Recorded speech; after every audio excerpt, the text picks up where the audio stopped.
Entramos en la Ciudad de México con la conferencia acerca de cómo será el cielo. Y en esta mañana es nuestra intención abrir el libro de los libros, el libro más antiguo de la humanidad, el primer libro en haber sido traducido, el primer libro en haber sido impreso en la imprenta de Gutenberg, el libro más controvertido actualmente y el único volumen de literatura que contiene verdades absolutas. Hace un mes leí que en la Universidad de Harvard y en las universidades más importantes de Estados Unidos como Princeton no creen en las verdades absolutas ya, aun cuando fueron postuladas hace algunos años como la piedra fundamental de la filosofía. Sin embargo, el mundo cada día se acerca a su autodestrucción. Y en medio de este mundo caótico al cual nuestros hijos se van a enfrentar, existen muchas personas que creen que con la muerte se acaba todo y que ya el ser humano no tiene absolutamente ninguna esperanza porque esta vida lo es todo. Sin embargo, este libro que tengo en mis manos, que se llama la Biblia, nos enseña claramente que existen diferentes lugares después de esta vida. Y que aunque empíricamente, o sea, a través de nuestros ojos y de nuestros oídos y de nuestros 5 sentidos, no podamos percibir el mundo invisible que nos rodea, no deja de ser real. Después de esta vida, todos los seres humanos, de acuerdo a la Biblia, continuaremos viviendo, tanto los buenos como los malos, los que creyeron en el Evangelio de la gracia de Jesucristo, y los que rechazaron la verdad de Dios y decidieron vivir sus vidas de acuerdo a sus propios dogmas y a sus propias reglas. La Biblia nos muestra que después de la vida solamente hay 2 lugares. A pesar de lo que digan las filosofías orientales de que existe la reencarnación y que hay un ciclo de transmigraciones y que unos van a regresar a ser vacas, otros ratones, etcétera, etcétera, todas estas posturas filosóficas de acuerdo a la Biblia son totalmente falsas. La Biblia enseña 2 lugares después de esta vida para los seres humanos, el cielo o el infierno. No hay ningún lugar intermedio, no hay ningún otro lugar que podamos nosotros imaginar, porque no es más que el fruto de pura especulación filosófica. La pregunta en esta hora es, ¿estás tú preparado para la otra vida? ¿En dónde crees que vas a pasar la eternidad si tú murieras el día de hoy? ¿Sabes tú que existe un cielo literal que será el descanso eterno de los justos? ¿Cómo es este cielo? ¿Cómo es esta vida? ¿Realmente vale la pena vivir para Jesucristo? ¿Vale la pena decirle al mundo no con todos sus placeres y vivir una vida de santidad? ¿Serle fiel a mi esposa durante toda mi vida? ¿Darle un buen ejemplo a mis hijos? ¿Dar un buen testimonio ante la sociedad? ¿No robar? ¿Pagar impuestos? ¿Valdrá la pena sufrir en esta vida por hacer el bien? La respuesta está con nosotros en la palabra de Dios y vamos en primer lugar a contestar todas las cosas que están relacionadas con el más allá. La Biblia habla que existen 6 lugares invisibles fuera del planeta Tierra. 6 lugares invisibles. El primero es el Sheol. La palabra Sheol en el hebreo era el lugar que se usó para designar donde los muertos iban. Es el lugar de la sepultura.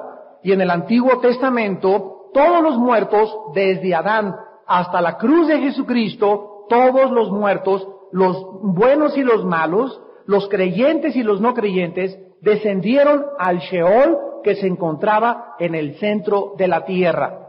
Cuando Jesucristo hace su aparición en el mundo, en Lucas capítulo 16, Él narra la historia entre un rico y entre un mendigo. Y Él comienza a abrirnos el panorama y Jesucristo fue el que enseñó que en el centro de la tierra, este lugar a donde descendían todos los muertos, estaba separado por 2 lugares y por una gran cima en medio. Uno se llamaba el Gena en el griego, que se tradujo infierno, y el otro era el seno de Abraham o el paraíso. todos aquellos que creyeron en la promesa de la semilla prometida dada a Abraham, descendieron al lugar del paraíso o al lugar del seno de Abraham, y todos los demás se encontraban en el otro lado, que es el infierno. Esta palabra que Jesús usó fue la palabra griega Hades, con H, que es la transliteración de la palabra hebrea Sheol al griego Hades. Tenemos en tercer lugar otra palabra en 2 de Pedro 2:4, que se tradujo infierno, pero que en el original griego es la palabra Tartarus.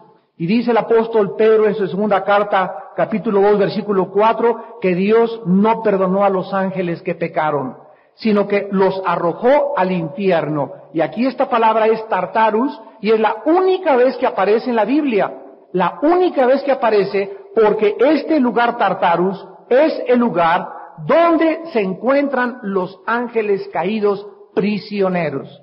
No los demonios, no los espíritus humanos, sino los ángeles caídos que en los tiempos de Noé pervirtieron la genética humana, y ahí dice la epístola de Judas también, que están en prisiones de obscuridad para siempre. En cuarto lugar, tenemos lo que se tradujo como el abismo. En Lucas 8:31, los demonios le dijeron a Jesucristo, cuando Él los iba a sacar del endemoniado gadareno: déjanos que entremos a unos puercos y no nos mandes al abismo. Esta palabra abismo la volvemos a encontrar en Apocalipsis capítulo 9 del 1 al 3, donde se va a abrir esta puerta, y en tiempos del anticristo van a salir del fondo de la tierra todos los demonios, los seres espirituales más perversos que la raza humana jamás haya podido concebir, y todo lo que vemos en las películas actualmente no es más que un preliminar del horror y el terror que vendrá sobre este mundo en el cual tú y yo vivimos. Gracias a Dios que la mayor parte de nosotros no estaremos vivos en esa época. Y tenemos también la palabra cielos, que en el hebreo es shamayim y en el griego es uranos. Y la Biblia menciona 3 cielos.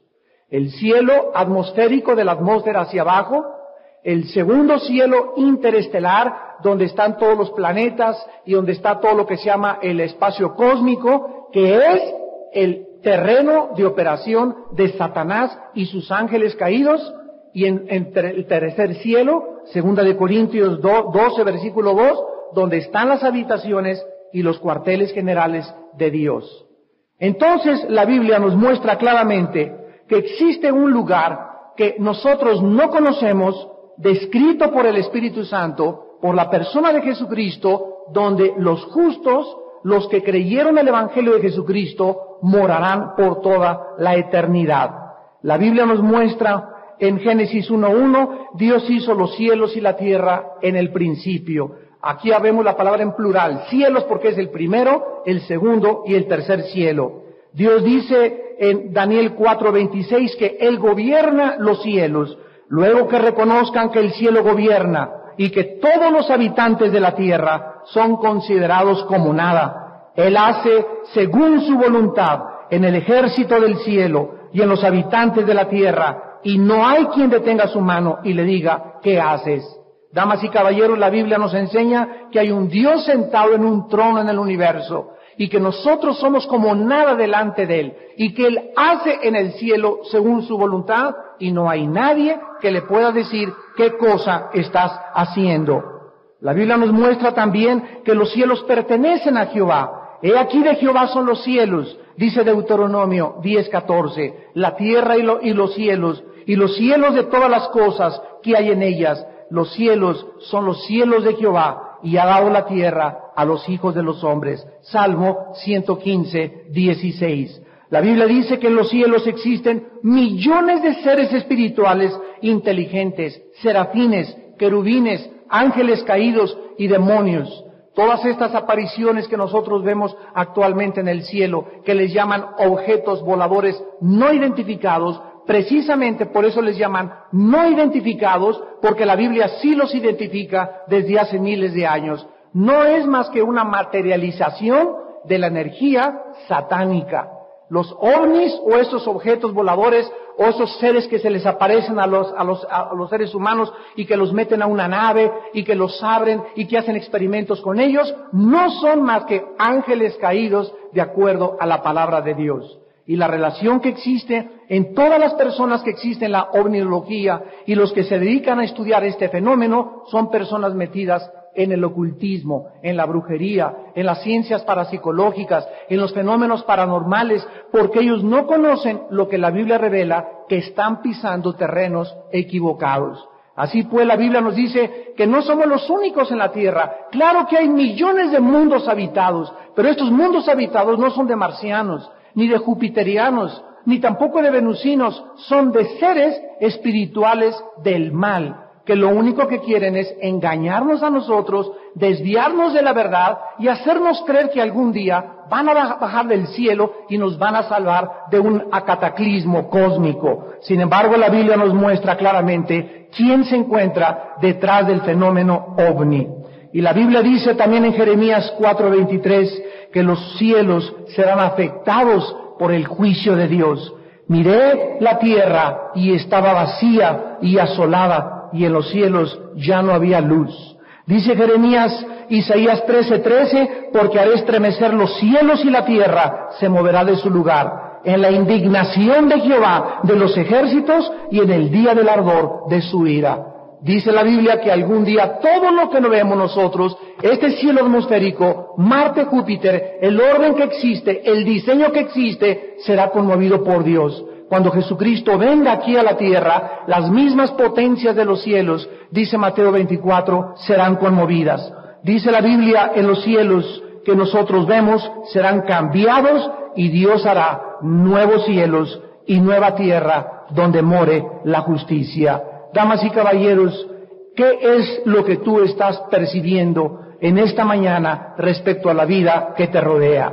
La Biblia nos muestra que cuando Jesucristo venga, todo será movido de su lugar. Las compañías de seguros, los edificios del PRD, los edificios del PRI, el Partido Republicano, la Casa Blanca, los Pinos en México, la Torre Eiffel, todo será hecho ceniza completamente. Y las obras que hicimos y lo que nosotros buscamos, donde estaba el placer y donde estaba la satisfacción, serán totalmente removidas por el juicio de Dios. La Biblia nos muestra que Dios vendrá y cuando Él venga cambiará todas las cosas por toda la eternidad. Ahora también la Biblia nos menciona que existen seres que nos ayudan a nosotros, los cristianos. Hebreos 1:14, no son los ángeles espíritus que dan servicio, enviados a favor de los que se preparan para ser herederos de la salvación. Muchos de nosotros, sin saberlo, hemos hospedado ángeles. Muchos de nosotros nos hemos encontrado con gente en la calle, porque los ángeles, de acuerdo a la Biblia, los ángeles que sirven a Dios, adquieren la forma humana y se manifiestan a los seres humanos como seres humanos. Cada vez que un ángel se aparece en la Biblia, los confundieron con seres humanos y creyeron que eran seres humanos, porque tienen la capacidad de manifestarse como seres humanos. No así los ángeles caídos. La Biblia dice que el cielo es el trono de Dios. Mateo 5:34, pero yo les digo, dijo Jesús, no juren en ninguna manera, ni por el cielo, porque es el trono de Dios. Y finalmente, la Biblia nos muestra que Dios está guardando sus recompensas para sus hijos en el cielo. Mateo 5:12, gócense y alégrense, porque su galardón es grande en los cielos, porque así persiguieron a los profetas que fueron antes que ustedes. Todos nosotros sufrimos en esta vida por vivir por la verdad. La iglesia está tapizada con la sangre de los mártires. 350 años fueron enviados al Coliseo Romano. Los colgaron, los despedazaron, los incendiaron vivos, les arrancaron las uñas, la piel y todo. ¿Por qué? Porque ellos rehusaron seguir y ordenar aquello que el César había hecho. El César dijo, adórenme. Los cristianos dijeron, no hay más que un Señor, y dieron su sangre por causa de su testimonio. Damas y caballeros, los cristianos, dijo Cristo en Juan 14, del 1 al 2, tenemos una casa en el cielo. En la casa de mi Padre, dijo Jesús, muchas moradas hay. Voy a preparar lugar para ustedes. para que donde yo estoy, ustedes también estén. Y el apóstol Pablo escribió en 2 Corintios 5:1, porque sabemos que si nuestra morada terrestre, este tabernáculo, se deshiciere, tenemos de Dios un edificio, una casa no hecha de manos en los cielos. Todas estas escrituras relacionadas con el cielo nos muestran que es una realidad en la Biblia, que existe un lugar invisible que nos está esperando y que las aflicciones que ahorita estamos atravesando no son comparables con la gloria que en nosotros se ha de manifestar. Cuando estemos en la presencia de Dios, el cáncer, el SIDA, el divorcio, lo que sufriste, las desilusiones, las traiciones, el dolor moral de la pérdida de los seres queridos, ni siquiera tendrá comparación con las glorias que Dios nos ha de manifestar. Vamos a ver ahora y examinar detalladamente a dónde van los muertos. Hebreos 9, versículo 27, dice en la Biblia: está establecido a los hombres que mueran una sola vez y después el juicio. Que esto quede claro. La Biblia enseña que cuando nosotros muramos no hay otra oportunidad. No hay transmigración, no hay reencarnación, no hay un lugar de purificación de tu alma. Cuando tú mueres, se acabó por toda la eternidad. Tu oportunidad de escoger a dónde pasar la eternidad. Yo les digo con todo mi corazón a todos ustedes en esta mañana que nos ven por la televisión y los que están aquí presentes, dale gracias a Dios que no estás muerto. Porque si estuvieras muerto, no tendrías ya la oportunidad de escoger dónde pasarás la eternidad.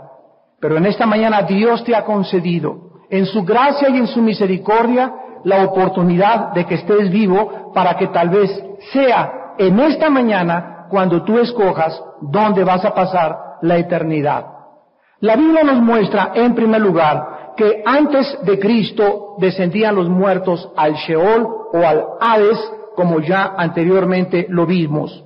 En Lucas capítulo 16, Jesucristo escribe claramente, de una forma trágica y verdadera, cómo están las personas que están condenadas dentro del infierno. Dice la Biblia en el versículo 22 que cuando murió el mendigo, fue llevado por los ángeles al seno de Abraham, y también el rico fue sepultado.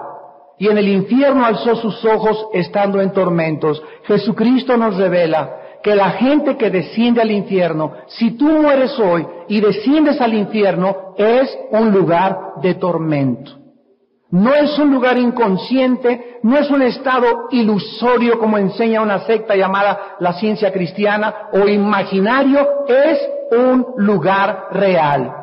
Y dice la Biblia en el versículo 23 que esta persona en el infierno vio de lejos a Abraham. Las personas en el infierno están en tormentos y tienen la capacidad de percibir con sus ojos. Todavía pueden ver claramente quiénes están y quiénes no están en el infierno. Dice el versículo 24 que él le dijo a grandes voces: Padre Abraham, ten misericordia de mí y envía a Lázaro para que moje la punta de su dedo en agua y refresque mi lengua. Las personas en el infierno tendrán una sed insaciable. Una sola gotita de agua anhelarán para que pueda refrescar la punta de su lengua. Dile que por favor moje la punta de su dedo en el agua. Una sola gotita así puesta en la lengua, para ellos sería una gran satisfacción. Y dice la Biblia que Abraham le contestó: acuérdate que en la vida recibiste tus bienes, y Lázaro también males, pero ahora este es consolado aquí, y tú eres atormentado. Además hay una gran cima entre los dos, y no pueden pasar ustedes de aquí para allá, ni de aquí para allá. Entonces le dijo el que estaba en el infierno: dile que mande a mi casa, a la casa de mi padre, a mis 5 hermanos, para que les testifique, a fin de que no vengan también ellos a este lugar de tormento. Y Abraham le dijo: a Moisés y a los profetas tienen, óiganlos. Las personas en el infierno, por primera vez tal vez en su vida, cobrarán conciencia de todo el mal que hicieron, se acordarán de su madre que le dijo, mijito, ya no te drogues, ya no seas homosexual, abandona el lesbianismo, Dios es un Dios moral, Dios castigó el pecado, arrepiéntete y recordarás cómo te burlaste, cómo te reíste, cómo desechaste el consejo de tu abuela, cómo quisiste vivir para tus placeres y será demasiado tarde. Y ahí en el infierno gritarás, Dios mío, es verdad, es verdad, es verdad. Manden a alguien, por favor, allá está mi esposa, allá están mis hijos, díganle que este lugar es verdad. Por favor, que alguien vaya y les diga que vengan a Jesucristo porque este lugar es real y será demasiado tarde. No tendrás la oportunidad ni nadie escuchará el clamor. Cuando Abraham le contestó, tienen a Moisés y a los profetas, la persona del infierno le dijo, no, padre Abraham, si alguno de entre los muertos va a ellos, yo estoy seguro que se arrepentirán. Y Abraham le dijo, si no oyen a Moisés y a los profetas, tampoco se persuadirán, aunque alguno se levante de los muertos. La Biblia dice que nadie se convierte a través de los milagros. La fe es por el oír y el oír por la palabra de Dios. Esta persona del infierno le dijo, mándale a alguien que vean un milagro, que vean a alguien que estaba muerto, que se les aparezca y se van a convertir. No es cierto, no es cierto, no es cierto. Es antibíblica totalmente esta posición. Un milagro te asombrará. Un paralítico se para y, Dios mío, si es cierto, si eres real, por 3, 4 días, a las 8 días, hasta se te olvidó el milagro. Lo único que tiene poder para cambiar el alma humana, de acuerdo a la Biblia, es la incorruptible semilla de la palabra de Dios.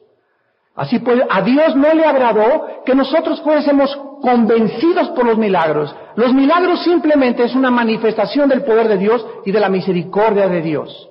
Pero no tiene el propósito que la gente se convierta. La gente se convierte a través de la predicación del Evangelio de la palabra de Dios. Y si no se convierte la gente por la predicación del Evangelio y por el testimonio de Cristo, de Moisés y los profetas, aunque vean un milagro, jamás se persuadirán, porque no es la forma como Dios escogió que se convirtieran. Estas personas que se encuentran en el infierno, la Biblia dice en Apocalipsis 20, del 11 al 15, que van algún día a resucitar después de lo vamos a ver que pasen 1000 años en esta tierra, y los que están en el infierno van a salir y van a ser presentados a lo que la Biblia llama el juicio del gran trono blanco. Apocalipsis 20 del 11 al 15. Ahí están parados todos los muertos que rechazaron a Dios y a Jesucristo delante del trono de Dios. Nosotros estaremos, dice 1 Corintios 6 del 1 al 4, como jurado del lado derecho y los ángeles del lado izquierdo. Y nosotros seremos testigos de que todas las personas que se condenen por toda la eternidad, no fue Dios el que las envió al infierno, porque el Dios de la Biblia es un Dios de amor y de misericordia.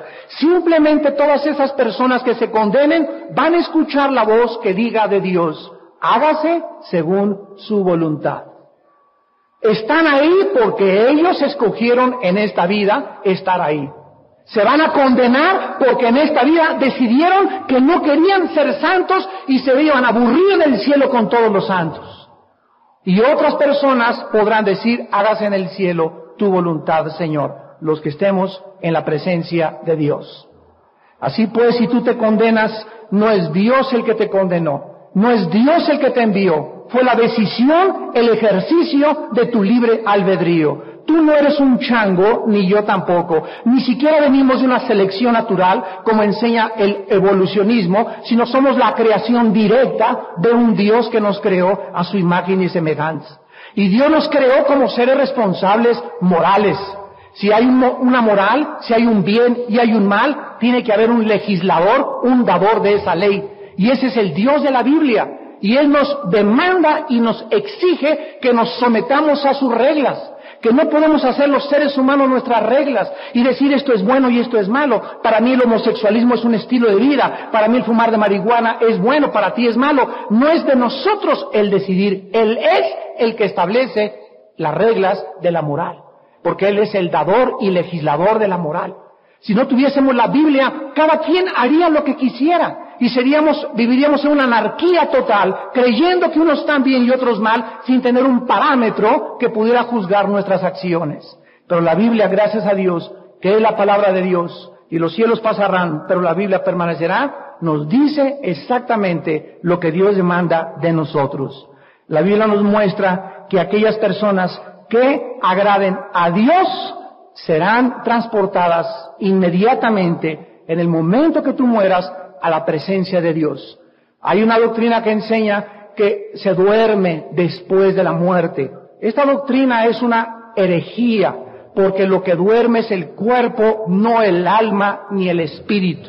La Biblia dice que estamos ausentes del cuerpo, presentes en el Señor, 2 Corintios 5, Apocalipsis 6, del 8 al 10, vi las almas, dijo Juan, de los que habían muerto por la palabra de Dios, y clamaban diciendo, ¿hasta cuándo, Señor, Dios grande, vivo y verdadero, vengas nuestra sangre de los que están en la tierra? Y se les dijo que se esperaban un poco de tiempo hasta que se completara el número de los consiervos que habrían de ser muertos igual que ellos. La Biblia dice que las almas en el cielo están vivas y conscientes. Así que si morimos en esta noche o en esta tarde, un ataque al corazón, un coche, la forma como Dios nos quiera llevar, vas a abrir los ojos así, pero en segundos, y vamos a estar en la misma presencia de Dios. Ahora bien, la Biblia dice que si tú mueres hoy en la noche, tu cuerpo se queda en la tierra, no importa que te cremen. Si los quieren cremar, créemelos, la Biblia no está en contra de la cremación. En el Antiguo Testamento se prohibía cremar a los reyes por respeto, pero bajo el Nuevo Testamento eso ya quedó obsoleto. Tú puedes a una persona cremarla, enterrarla, meterle una coladera, dejarla en el mar, no importa dónde se te quede el muertito, porque él es reducido a ceniza, comido por los peces, comido por los gusanos. Aunque no lo cremes, de todas maneras los gusanos se lo van a comer. Así que lo que está dentro de nosotros, el alma y el espíritu, es lo que tiene valor. Cristo dijo: ¿de qué le sirve al hombre ganar el mundo si pierde su alma? Lo que está dentro de nosotros es lo que tiene valía, y por lo cual el Hijo de Dios murió en la cruz con su sangre para pagar por nosotros. Si tú mueres hoy en la noche, tu cuerpo lo entierran, lo tiran, no importa, se te sale el alma y el espíritu y nos vamos directamente a la presencia de Dios. Ahora bien, ahí estamos en la presencia de Dios.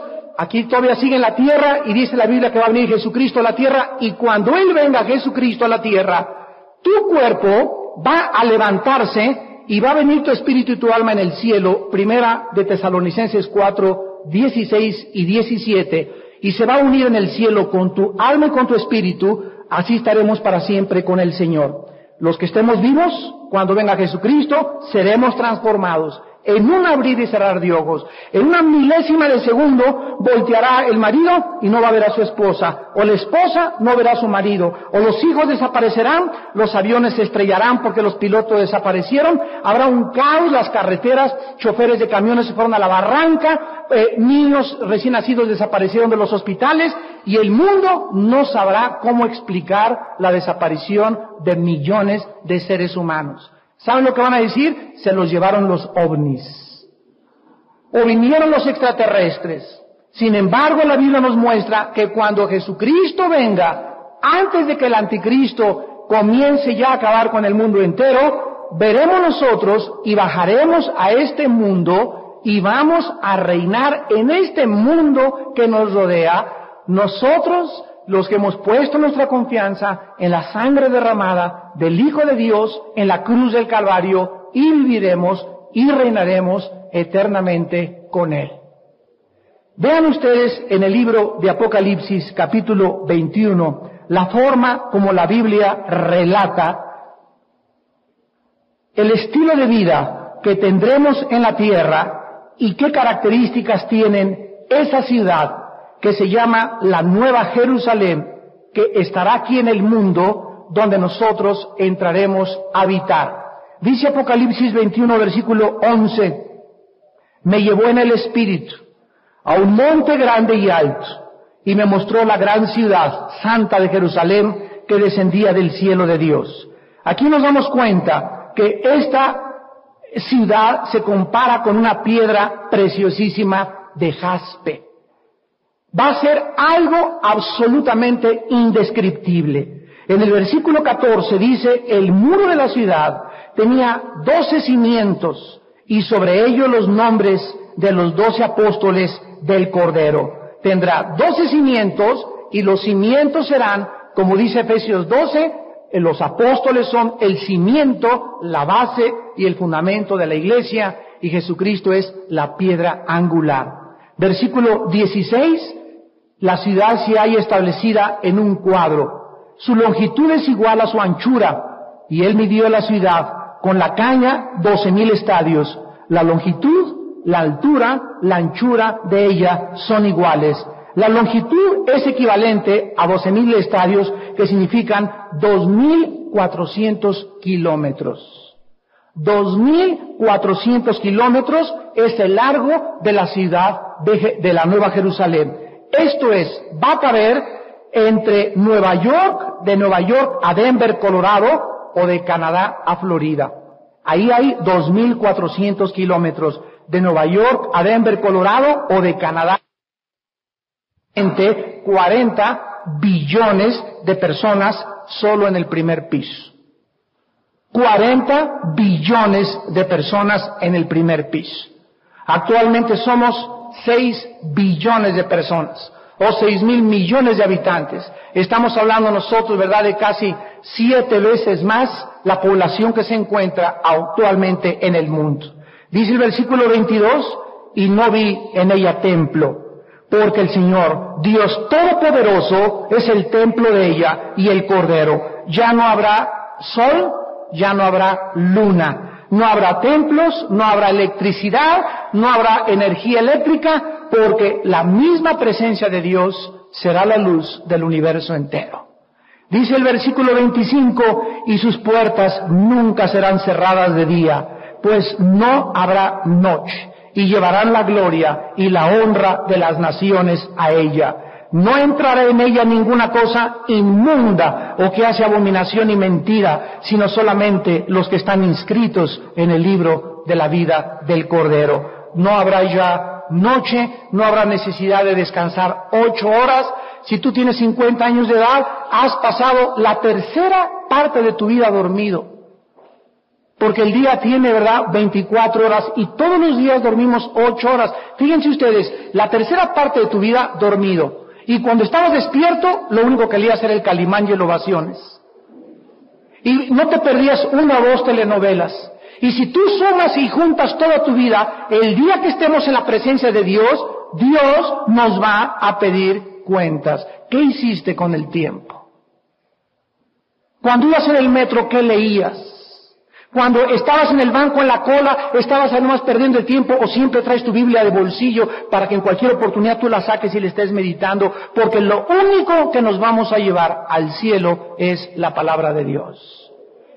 Todo lo que hayas aprendido de química, de física, de computación, de arquitectura, de administración, de cosas del jurídico, cuestiones filosóficas y científicas, todo el conocimiento nos sirve solamente para esta vida. Pero en la otra vida, esta es, dijo Jesús en Juan 17:3, la vida eterna, que te conozcan a ti y a Jesucristo a quien tú me enviaste. Conocer a Dios, damas y caballeros, es el privilegio más grande que cualquier ser humano pueda tener. Amar a Dios es el más grande de los afectos y la más grande nobleza que podamos nosotros tener. Y servirle, el privilegio más grande al cual dedicar nuestras vidas. Y tenemos una sola vida para poder nosotros decidir qué vamos a hacer con nuestro tiempo. La Biblia dice en Efesios, rediman el tiempo porque los días son malos. Jesucristo ya viene. Los cristianos no están preparados. No les interesa la teología. No les interesa conocer más profundamente a Dios. Siguen perdiendo el tiempo con el novio, 3 o 4 horas con el novio diario, o con la novia, o con la revista, o con la pornografía. Y los cascos del Apocalipsis se oyen en el cielo y vendrá como un lazo sobre todos los habitantes de la tierra. Vendrá como ladrón en la noche. Cuando menos lo esperes, el cielo se abrirá y verán la señal del Hijo del Hombre, y los hijos de los hombres aquí en la tierra lamentarán y se rasgarán sus vestidos y dirán, ¿por qué no vivimos para Jesucristo? Pero será demasiado tarde. ¿Cómo será la vida en el cielo? Dice Primera de Juan 3, versículo 2, amados, ahora somos hijos de Dios, y aún no se ha manifestado lo que hemos de ser, pero sabemos que cuando Él se manifieste, seremos semejantes a Él, a Cristo. Cuando Jesucristo resucitó, ya no tenía sangre en su cuerpo. Cuando Jesucristo resucitó, podía atravesar las paredes. Ya la composición material de la materia no podía detener. La composición molecular del cuerpo de Cristo podía atravesar las paredes y podía aparecerse y desaparecer, materializarse y desmaterializarse a voluntad. Así serán nuestros cuerpos. Ya no habrá composición molecular que pueda detenernos, va a ser una composición diferente, ya no va a haber sangre circulando por nuestro cuerpo, ya no tendremos la necesidad de dormir tampoco, y cuando Cristo vino al mundo resucitado, comió pez y miel con los discípulos en el camino a Emaús, en el mar de Galilea. Volveremos y seguiremos comiendo como lo vamos a ver. Seremos semejantes a Él porque le veremos tal como Él es, y verán sus rostros, y su nombre estará en sus frentes, dice Apocalipsis 22:4. Ahora, en segundo lugar, vamos a tener una vida de descanso. Apocalipsis 7, versículos 15 al 17, nos dice de los muertos en la presencia de Dios. Están delante del trono de Dios, y le sirven día y noche en su templo, y el que está sentado sobre el trono extenderá su tabernáculo sobre ellos. Esta frase, día y noche, es un término porque aquí, mientras estamos en la tierra, no entenderíamos que ya no va a haber noche en el cielo. Pero es un término para decir que hay una continuidad en el servicio a Dios los que están enfrente de Él. Versículo 16, ya no tendrán hambre ni sed. Jamás volveremos a experimentar hambre. Y cuando comamos será simplemente por placer de comer, para disfrutar la comida, lo cual Dios no quitará como un impulso biológico en el ser humano. Pero jamás nos volverá a dar hambre ni sed. El sol no caerá más sobre ellos ni calor alguno. No volveremos nunca a sudar. Ahora tenemos que sudar por una maldición que hay en la raza humana desde Génesis 3. Ganarás el pan con el sudor de tu frente. Mientras no haya sudor, y lo que tú estés ganando no te costó, no es bendecido. Dinero mal habido es maldecido. Por eso el cristiano no puede jugar a la lotería, el cristiano no puede comprar pronósticos deportivos, porque es tratar de adelantarte al sudor de tu frente y ganar el dinero fácilmente. No será bendecido ese dinero. No podemos andar buscando ir al hipódromo, multiplicar mis inversiones, porque no es la manera como Dios bendice. Dios bendice el esfuerzo del trabajo a largo plazo. Irán dando y llorando el que lleva la preciosa semilla. Tu panadería no va a prosperar en un mes ni en 3 meses. Tu taller mecánico no va a prosperar en 2 meses. Va a prosperar a través de 1 año, 8 meses de honestidad, de esfuerzo, de trabajo duro y de perseverar en que Dios está contigo. Dios bendice al final el fruto de nuestro esfuerzo. Nunca el trabajo fácil es bendecido por Dios. Ahora dice también que ya no vamos a tener prisas para llegar temprano al trabajo en el cielo. No va a haber más congestionamientos del periférico, no más desvelos para estudiar en la noche. Además, dice la Biblia en Isaías 11, que la ecología de la tierra será totalmente transformada. Miren ustedes lo que dice Isaías 11, del 6 al 9. Morará el lobo con el cordero, el leopardo con el cabrito se acostará. El becerro y el león y la bestia doméstica andarán juntos, y un niño los pastoreará. La vaca y la osa pasarán, sus crías se echarán juntas, y el león como el buey comerá paja. Observen, se perderá la ferocidad de los animales. Ahorita los leones muerden, las víboras tienen algo que se llama veneno, los alacranes inyectan veneno, las flores tienen espinas. De acuerdo a la Biblia, es el fruto de la maldición que cubre el planeta Tierra por el pecado de nosotros. Nadie puede explicar esto más que las Sagradas Escrituras. Cuando el ser humano pecó, vino una maldición sobre este planeta, y los animales se volvieron en contra del ser humano. Hubo veneno y hubo espinas en las flores. Cuando todo sea restaurado y Jesucristo venga a reinar con nosotros, esta ecología regresará a su estado original desde el libro del Génesis. Las flores ya no tendrán espinas, los alacranes no picarán, los leones podrán dormir junto con un borreguito y no se lo comerán, y ya no va a haber más carne para comer. Ya no serán carnívoros, volverán a comer lo que al principio: paja, hierba y pasto. Esto es maravilloso, y dice el versículo 8: y el niño de pecho, un niño de 6 meses de nacido, jugará sobre la cueva de la cobra, y el recién destetado extenderá su mano sobre la caverna de la víbora. No habrá mal, ni dañarán en todo mi santo monte, porque la tierra será llena del conocimiento de Jehová, como las aguas cubren la mar. Qué cosa más maravillosa el saber que todo esto que anhelamos en lo profundo de nuestra alma, un mundo mejor. Aquí vamos a las Naciones Unidas, justicia y justicia en Europa, y desfiles de protestas y huelgas. El ser humano anhela paz mundial, anhela un mundo mejor, y esto no va a ser posible hasta que Cristo regrese, de acuerdo a la Biblia. En cuarto lugar, será una vida de santidad. Dice Apocalipsis 21, versículo 7. El que venciere heredará todas las cosas.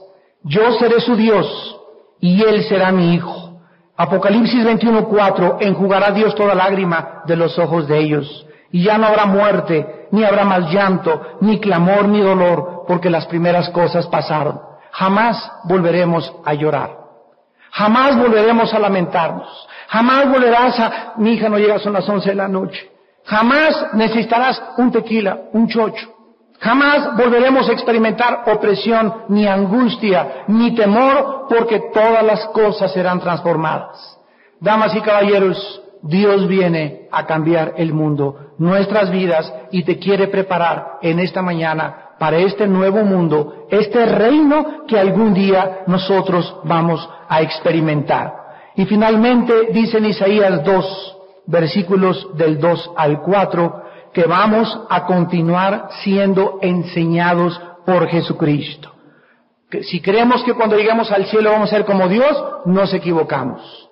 Seremos semejantes físicamente al cuerpo resucitado de Cristo.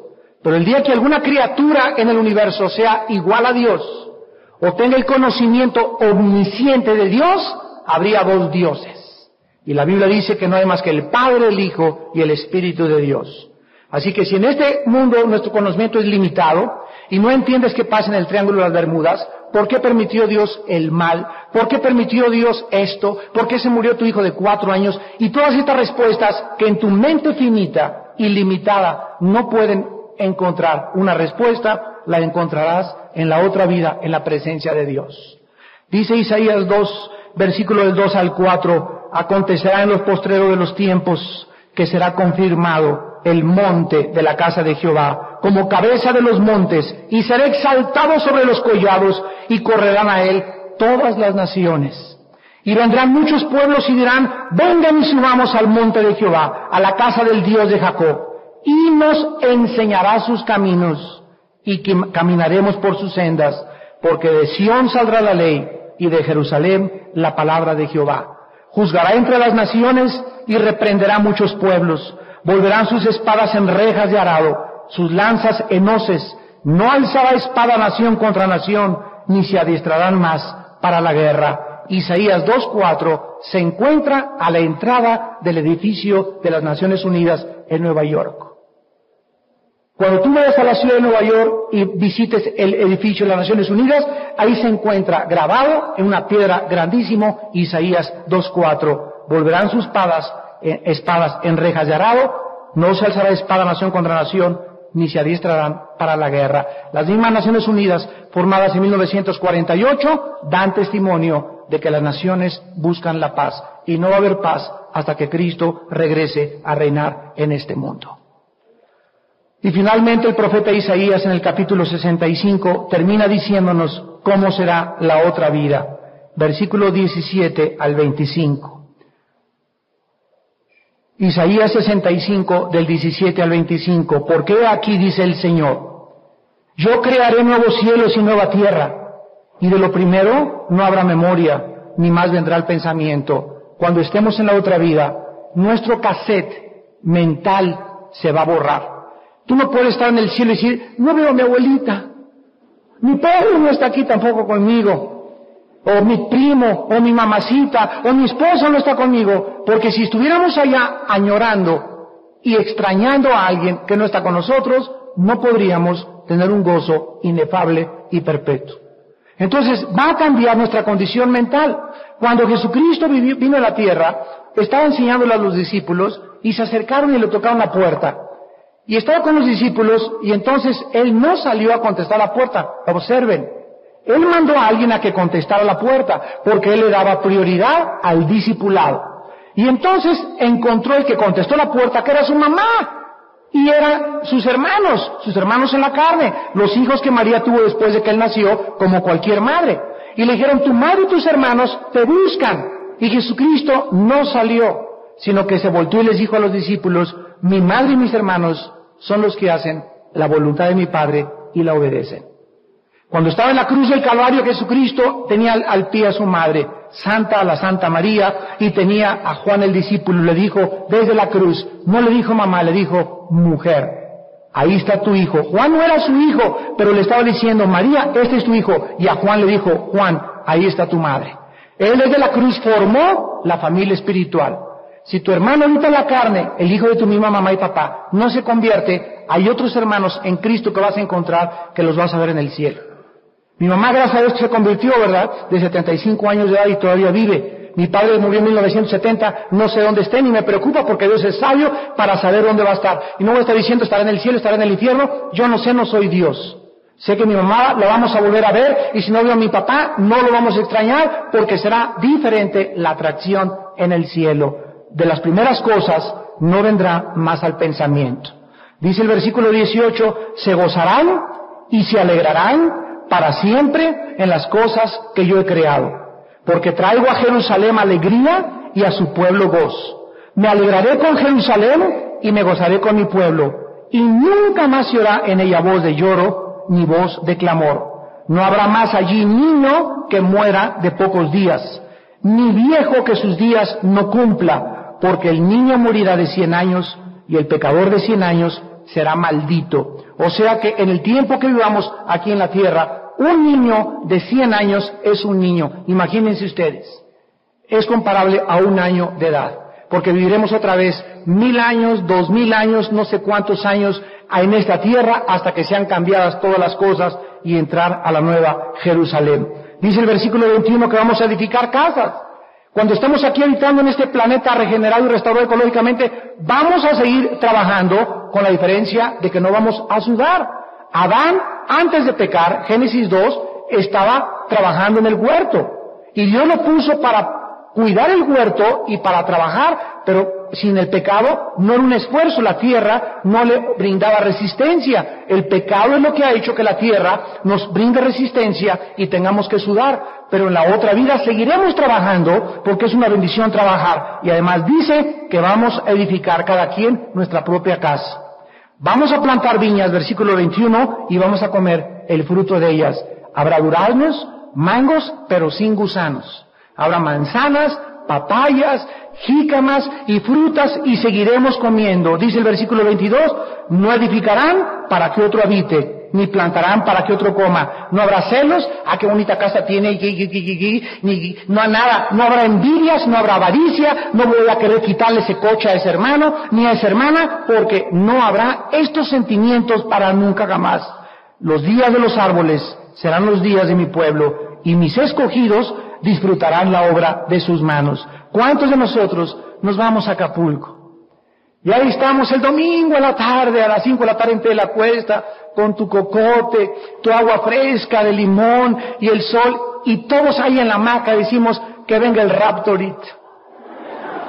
Ya, así que me agarre el rapto, nada más de pensar de pasar las casetas, llegar a México, el periférico, y lunes a las 8 de la mañana otra vez a la misma rutina. Todos nosotros inconscientemente anhelamos descansar. ¿Cuántos de ustedes que me escuchan no se levantan en la mañana y no quisieran levantarse? Se tapan el cojín, la cabeza y suena el despertador y dice 5 minutitos más, 10 minutitos más. Y quisiéramos que estamos ya inconscientemente el Espíritu gime dentro de nosotros, diciéndonos sin que nosotros lo sepamos en un lenguaje espiritual: ya quiero descansar. Ya no quisiera otra vez las luchas y enfrentar a mi esposo, a mi esposa, a mis hijos, que los niños, que mi hija se fue con otro, que mi hijo está en las drogas, que los problemas del IVA, que esto, luchas, toda la vida son luchas. Hemos nacido para sufrir por la maldición del pecado. Pero la Biblia nos promete que todo va a cambiar muy pronto. Y cuando estemos gozando de todas estas cosas, damas y caballeros, las aflicciones del presente no se compararán con las glorias que nos están esperando. Vale la pena sufrir, pero no sufrir por hacer el mal, sufrir por hacer el bien. Porque a nuestro tiempo recogeremos, si no nos cansamos, de sembrar para el bien. Y finalmente dice el versículo 24, que no trabajarán ni darán luz para maldición. En el milenio en la tierra seguiremos procreando familias. Si no te casaste aquí, te vas a casar en el milenio. No corras prisa, hermana que me escuchas, hermano que me escuchas, joven, jovencito. Es mejor que no te cases, fíjate lo que te voy a decir, a que te cases con la persona equivocada y se convierta en un infierno tu vida, y hasta te quite el gozo de ir para Jesucristo, a que te quedes como tú estás, si es la voluntad de Dios, y te cases en el milenio, y no te imaginas el panquecito que te va a traer Dios. Pero es 1000 veces, el tiempo se acerca, y Dios no es la voluntad de Dios para todos que nos casemos. Dice 1 Corintios 7 que a Dios, a los que no quiere que se casen, les da un don que se llama de continencia.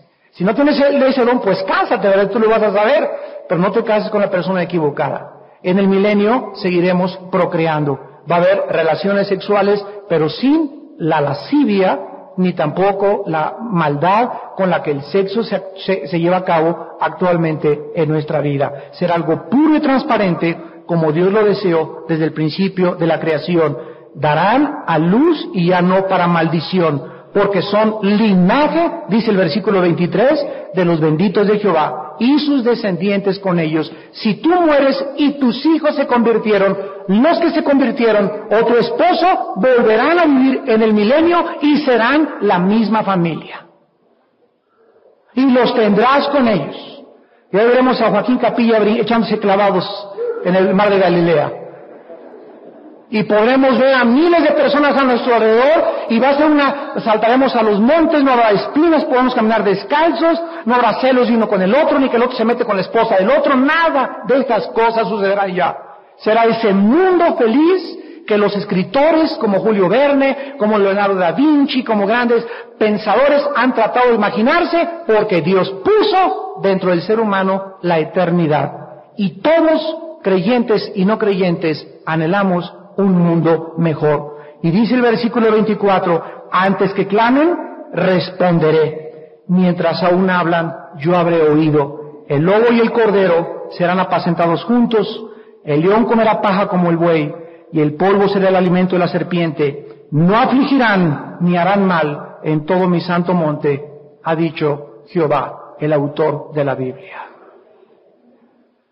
Damas y caballeros que nos visitan en esta mañana, ¿cuántos de ustedes están preparados para pasar la eternidad? Estas cosas no son para burlarse. Si hay algo solemne, si hay algo real, si hay algo serio. Esto no son mitos, no son leyendas, no son obras de drogadictos. La Biblia no es un compendio de tradiciones de los hombres. Este libro fue inspirado por el Espíritu de Dios. Y las evidencias científicas, arqueológicas, antropológicas, geográficas, históricas de la Biblia nos dan testimonio que Dios le ofrece al ser humano evidencias. Y las personas que no creen, no es verdad que no hayan creído porque no tuvieron evidencias, como dijo Bertrand Russell antes de morir, cuando le preguntaron si vas al cielo y te encuentras que es realidad, ¿qué le vas a decir a Dios? Y él contestó que me faltaron evidencias para creer en Él. No es que le haya faltado evidencias, lo que pasa es que la vida de Russell, un grande ateo del siglo XX, era la persona sumamente inmoral. El problema no es intelectual, el problema es moral. No te conviene creer, no te conviene dejar tu amante, no te conviene dejar el narcotráfico, no te conviene dejar de robar. Eso es lo que te impide creer y lo que te impide venir al reino de Dios. Pero si tú te arrepientes de tus pecados en esta mañana, si tú crees que la Biblia es la palabra de Dios y son palabras fieles y verdaderas, si tú crees que Dios tiene algo mucho mejor para ti, que este mugroso mundo que se está ya pudriendo es como el Titanic que ya se está hundiendo, con todos sus placeres y con todas sus riquezas, y que de qué te sirve haber ganado, de haber hecho una buena casa, de la tranza, y de qué te sirve haber ido con esa muchacha que no era tu esposa, como abandonaste a tu familia, de qué te sirvió todo lo que tú estabas haciendo, buscando el placer, si vas a perder cuando te mueras tu alma. Hiciste un pobre trato y no aprendiste el arte de vivir. Jesucristo dijo, vengan a mí los que están trabajados y cargados. Si tus pecados fueran como el carbón, dice la Biblia, como la blanca lana vendrán a ser. Dios ama de tal manera al mundo que nos ha dado a su Hijo unigénito, para que cualquiera de ustedes en esta mañana que en Él cree, no se pierda, mas tenga vida eterna. Mas Dios muestra su amor para con nosotros, Romanos 5:8, en que siendo aún pecadores, Cristo murió por nosotros. Dice en 2 Corintios 5:21, el que no conoció pecado por nosotros se hizo pecado, para que tú y yo fuésemos hechos la justicia de Dios en Él. Jesús te invita en esta mañana a esperar su venida. A esperar su venida, pero lleno de gozo, con otro propósito y significado en tu vida, con un sentido que en esta mañana puede llenar tu corazón como jamás te lo habías tú imaginado. El diablo es experto en pintarnos cuadros oscuros y decirnos, no, la vida no va a mejorar. Y las cosas van a empeorar, y tú no vas a solucionar tu matrimonio, tú no vas a arreglar a tus papás, tú no vas a encontrar marido, tú no vas a encontrar esto. Dios dice, mis pensamientos para ustedes son de paz. Di a mi Hijo unigénito por ustedes, ¿cómo no les daré todas las cosas si tú crees y me las pides? Porque al que cree, todo le es posible. Les pido que por unos instantes inclinen su cabeza. Y así con tu rostro inclinado, la Biblia dice, vi un cielo nuevo y una tierra nueva. El primer cielo y la primera tierra pasaron y el mar ya no existía más. Y yo, Juan, vi la santa ciudad, la nueva Jerusalén, descender del cielo de Dios. Y oí una voz que decía, he aquí el tabernáculo de Dios con los hombres, Él morará con ellos, ellos serán su pueblo, y Dios mismo estará con ellos como su Dios. Enjugará Dios toda lágrima de los ojos de ellos, y ya no habrá muerte, ni habrá más llanto, ni clamor, ni dolor, porque las primeras cosas pasaron. Y me dijo Jesucristo, yo soy el Alfa y la Omega, el principio y el fin. Al que tuviere sed, yo le daré gratuitamente de la fuente del agua de la vida. El que venciere, heredará todas las cosas, y yo seré su Dios, y él será mi hijo. Porque como el Padre tiene vida en sí mismo, así también ha dado al Hijo el tener vida en sí mismo. Viene la hora y hora es cuando todos los muertos oirán la voz del Hijo de Dios, y los muertos que oigan la voz de Cristo vivirán. No se maravillen de esto, dijo Jesús, porque vendrá la hora cuando todos los que están en los sepulcros oirán su voz, y los que hicieron lo bueno saldrán a resurrección de vida, mas los que hicieron lo malo a resurrección de condenación. Porque no envió Dios al mundo al Hijo para condenar al mundo, sino para que el mundo sea salvo a través de la muerte y de la sangre derramada del Mesías Jesucristo en esa cruz.